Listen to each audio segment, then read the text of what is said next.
इस जीवन में किए गए अच्छे बुरे कर्मों का फल इसी जीवन में नहीं मिलता है क्या?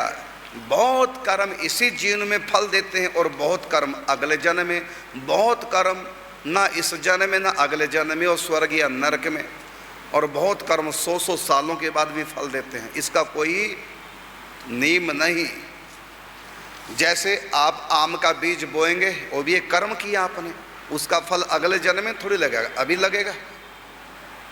आपने किसी को नमस्कार किया तो तुरंत वो भी नमस्कार करके इसी जन्म में अभी फल तुरंत मिल गया।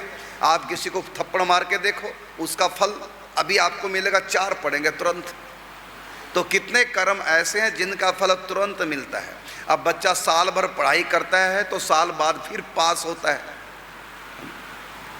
तो इसी प्रकार आप नौकरी 30 दिन में करते हैं, 30 दिन काम करते हैं तो तब आपको जाकर तनख्वाह मिलती है।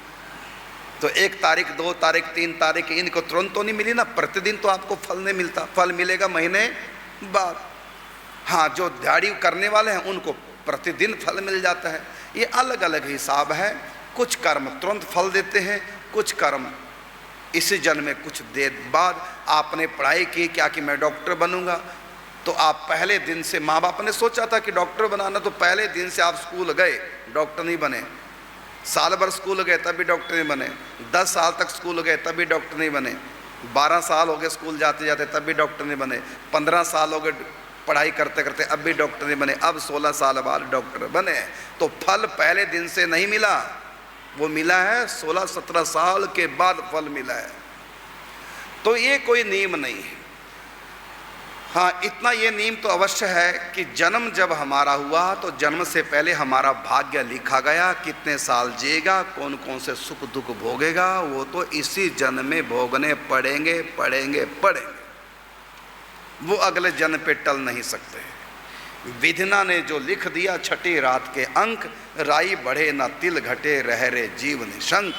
जन्म बाद में और कर्म लेख हमारे पहले लिखे गए। कर्मों का फल संचित में से एक जन्म के कर्म निकाल करके भाग्य बनाया, उस भाग्य के अनुसार जन्म मिला, उस भाग्य के अनुसार आयु, उसी भाग्य के अनुसार समय समय पर सुख और दुख मिलते रहेंगे।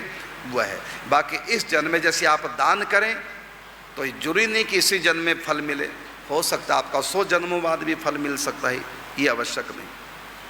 और कई कर्मों का फल तो यहाँ मिलता नहीं और आप भोग भी नहीं पाएंगे। जैसे नादिर शाह ने एक आज्ञा की थी, लाखों हिंदुओं का कत्ल कर दिया। अब बताइए एक जन्म में उसका दुख प्राप्त कर सकता है क्या हो?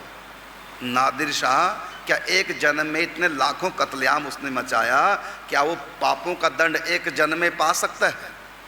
उसके लिए उसको न जाने कितने जन्म, पहले तो नरक जाएगा, फिर 84 के चक्कर में जाएगा, फिर मनुष्य बनेगा। तो लाखों जन्म लेने पड़ेंगे और हर जन्म में दुख पाएगा और हर जन्म में उसकी हत्या होगी। तो कई कर्म ऐसे हैं, ऐसे आप जो भी दान करते हैं उसका कई गुना होकर के आपको मिलता है। यदि आपने 10 क्विंटल रसगुल्लों का भंडारा कर दिया बहुत बड़ा, तो बताइए 10 के अगर 100 गुना कर दें, इतना रसगुल्ले आप इस जन्म में खा पाएंगे? इतना बड़ा दान कर चुके, क्या उस दान का फल इसी जन्म में भोग पाएंगे? उसके लिए फिर आप स्वर्ग जाएंगे, वहाँ करो, हजारों साल तक खाते रहो रसगुल्ले, आनंद लेते रहो। तो ये कोई निश्चित नहीं है।